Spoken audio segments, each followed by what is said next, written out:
This isn't just a piece of art. This is a mission born of a strain of hemp, specially cultivated for a family, by a family, to help a little girl named Charlotte. And inspired by the belief that every American deserves access to the highest quality hemp extract available. A mission that demands that the truth about hemp finally be told. The truth about the non-GMO farms that grow it. The researchers who study it. And the families, children, veterans, and farmers whose lives are improved because of it. It's time that we stand together and declare that natural shouldn't be the alternative. That plants can revolutionize how we care for ourselves and one another. That we have the right to care for ourselves, however we choose.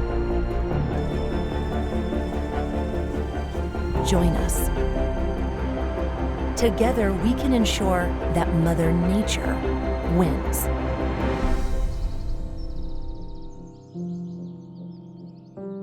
Charlotte's Web.